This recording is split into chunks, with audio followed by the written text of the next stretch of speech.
So, halimbawa, nasa ganito kakagandang island. Oo. Tapos, may kasama kang 10 magagandang, sexing babae. Tapos, Teka. Magkasama ba tayo sa isla? hindi. Ikaw lang. Ako lang. Teka ba? Anong ginagawa ko doon sa isla? Bakit ako mag-isa? Anong ginagawa ko doon? Ba't ako mag-isa? Wala lang. Ano wala? Hindi pwede yan. Hindi ba? Sabihin mo muna kung bakit ako mag-isa sa isla. Kwento mo. Bakit nga ba? Eh, hindi ko alam, di ba? Ba't ang ginagawa mo doon? Mali ko. Kwento mo yan eh. Ano kwento ko? Ikaw nga lang nandun. Wala naman ako doon. Ha? Anong ginagawa mo sa isla? May kasama kang 10 magaganda sexy babae. Sino yung mga babaeng yun? Hindi ko kilala yun. Hindi ako nagpupunta ng isla. Sinungaling! May gusto ko bang sabihin sa ating gobyerno? Meron. Kahit na huwag nang gawin 20 pesos ang bigas. Red Horse na lang.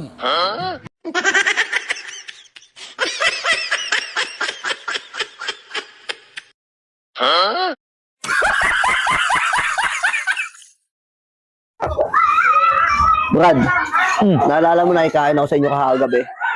Oh, sinigang. Paghigop ko ng sigang, kaya pala ang asim, ang sakap. Puta, may medyas. Swerte mo naman kung may sapatos pa.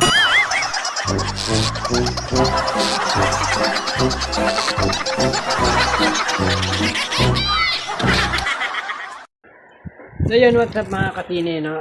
Nandito kayo sa Ronald Alvarez TV. Welcome po. At kaya ko po ginawa itong video nito dahil na rin dun sa mga patuloy na sumusuporta sa akin, patuloy na nanonood ng mga video ko, patuloy na mga nagko-comment dun sa mga video ko. At yun, itong video nito pasasalamat na naman dun sa mga sumusuporta sa ating channel, yung Ronald Alvarez TV. At sa mga patuloy na sumusuporta, maraming salamat. Nababasa ko yung mga comment nyo lahat at natutuwa ako at kahit kukunti lang tayo, no? Kahit kukunti pa lang yung subscriber ko at kukunti pa lang yung nakakapanood ng video ko, nandyan kayo. Kaya maraming salamat sa inyo. Isa-isahin kong i-plus dito yung mga supporter ko, yung mga subscriber ko na patuloy pa rin na nanonood sa aking channel. At hindi yan mga Pilipino sila, tapos hindi pa dito sa Pilipinas, mga OFW. Ayun, sa mga OFW na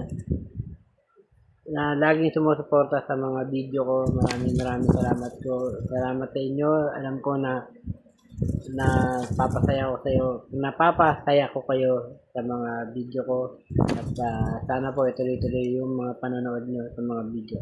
Ito po sila, yung mga meron pa dyan may nabasa akong taga Japan. Maraming salamat.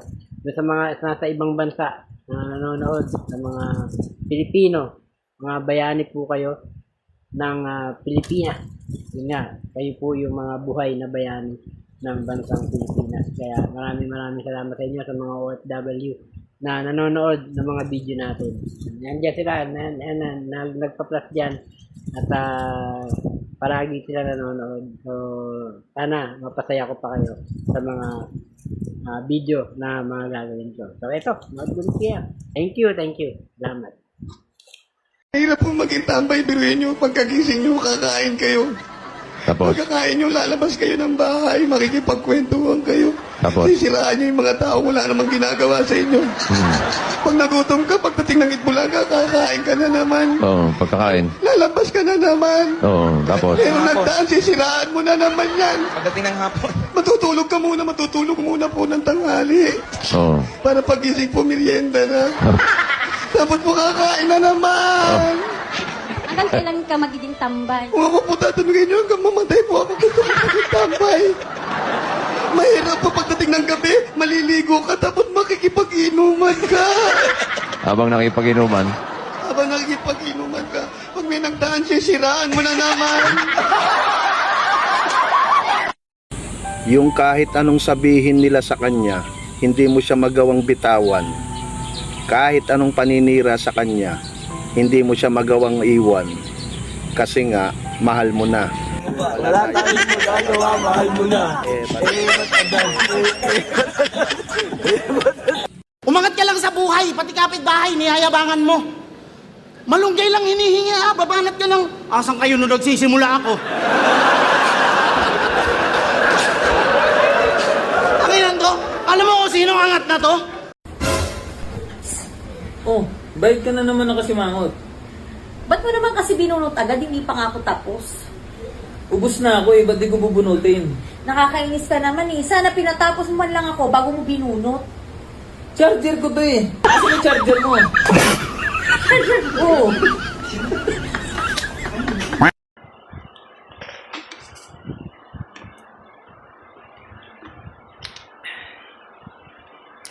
Share ko lang guys. Alam niyo ba, nakakabwisit yung boss ko. Alam mo, may sakit na nga ako. Nagpaalam ako na hindi ako papasok dahil may sakit ako. Nag-reply ba naman siya? Nag-chat sa akin na, okay, get Wilson. Pambihira, may sakit na nga ako. Pahanap pa sa akin si Wilson. Hindi ko naman kilala yung si Wilson. Hindi mo alam kung saan nakatira yun eh. Pambihira tong boss ko. May sakit na nga ako. Pahanap pa si Wilson. Get Wilson. Nakuhaan natin yun. Ano nakatira yun? Sakto na ulo ko dun ah. Eto, pumasok ko na ako ngayon. Get Wilson. Ano yung Wilson na yun?